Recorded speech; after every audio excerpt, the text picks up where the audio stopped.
BRS के working सदर KTR ने कहा है कि अवाम कांग्रेस हुकूमत से नाराज हैं। उन्होंने कहा कि अगर कांग्रेस पार्टी के लीडर अवाम के दरमियान निकलेंगे तो वो उनकी पिटाई करेंगे। केटीआर ने हैदराबाद के तेलंगाना भवन में मुनक़िदा सिरपुर कागज़नगर बीआरएस कारकुनों के इजलास में शिरकत की। इस मौके पर मुनक़िदा इजलास से खिताब करते हुए उन्होंने कहा कि वज़ीर आला का भी पुलिस सिक्योरिटी के बगैर बाहर जाने का इम्कान नहीं। केटीआर ने रेवंत रेड्डी को अपनी शदीद तनकीद का निशाना बनाते हुए कहा कि लोग रेवंत रेड्डी की तौहीन कर रहे हैं। अगर रेवंत रेड्डी के अलावा कोई और होता तो वो अवाम की तौहीन से दिलबर्दाश्ता होकर खुदकुशी कर लेता। उन्होंने कहा कि लोग तेलुगु ज़बान में कांग्रेस पार्टी की तौहीन कर रहे हैं। उन्होंने कांग्रेस को मशवरा दिया कि वो सोचे कि इसे इस तरह के तरीके से हुकूमत करने की ज़रूरत क्यों है।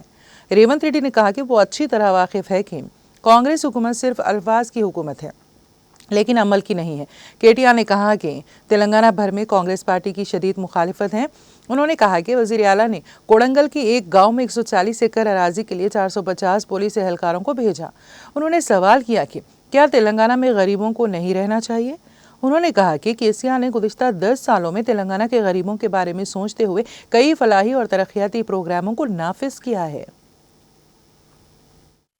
कांग्रेस प्रचाराనికి వస్తే తన్నటట్టే ఉన్నారు నిజంగా చెప్తున్నాను సెక్యూరిటీ లేకుండా రేవంత్ రెడ్డి దొరికినా కూడా తంతారు గట్టున్నది కథ నేను ఉత్తా చెప్తలేను నేను చూస్తున్నా నిజంగా చెప్తున్నా ఆ వీడియోలలో తిట్లు ఏందయ్యా నాకు అర్థం కాదు నేను గిన్ని తిట్లు ఉంటాయని కూడా తెలియదు నాకు ఇంకోడు కూడా అయితే ఆయన బకెట్లో నీళ్ళు పోసుకొని అలా దుంకి చచ్చిపోతుండు రేవంత్ రెడ్డి కాబట్టి బతుకుతుండు కానీ ఇంకోడు కూడా అయితే ఎప్పుడో చచ్చిపోతున్నాడు తిట్లకు అరే అరే అరే ఏం తిట్లు అవి ఏంది అది తెలుగు భాషలో గిన్ని తిట్లుంటాయని కూడా ఎక్కలేదు నాకు గన్ని రకాలుగా తిడతాను అది ఎవరు తిట్టేది మళ్ళీ 80 ఏళ్ళోళ్ళు 90 ఏళ్ళోళ్ళు నిన్న ఒక మహిళ నేను ఒకటే అడుగుతున్నా ఏం అవసరం ఉన్నది ఇంత దుర్మార్గంగా పాలన చేస్తేందుకు నిన్న ఒక ఊళ్ళో కొడంగల్లో భూములు అంటే ఒక్క ఊళ్ళో 110 ఎకరాలు కావాలన్నట రేవంత్ రెడ్డికి ఆ 110 ఎకరాల కోసం 400 మంది పోలీసులు పంపుతావు 400 మంది ఊళ్ళో ఉన్నది పాపం ఎంతమంది ఉన్నారు వాళ్ళ తాండల వాళ్ళంతా లంబాడ సోదరులు లంబాడ ఆడబిడ్డలు వాళ్ళ మీదకి మొన్ననే పగబట్టి 40 మందిని 40 రోజులు జైలుకి పంపిండి 40 మందిని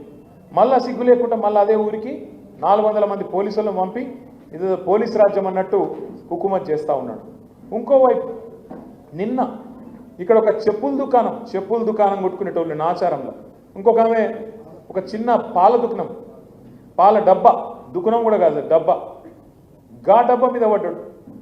అంటే ఇక పేదోళ్ళు బతకద్దా తెలంగాణలో 10 ఏళ్ళు కేసీఆర్ గారికి ఇట్లాంటి గలీజ్ పనులు ఏమైనా చేసిండా పేదోళ్ళు కడుపులో పెట్టుకొని చూసుకున్నాడు. రైతుకు టైంకు పైసలు ఇచ్చిండు కరోనా వచ్చినా ఏమొచ్చినా రైతును కడుపులో పెట్టుకొని చూసుకున్నాడు.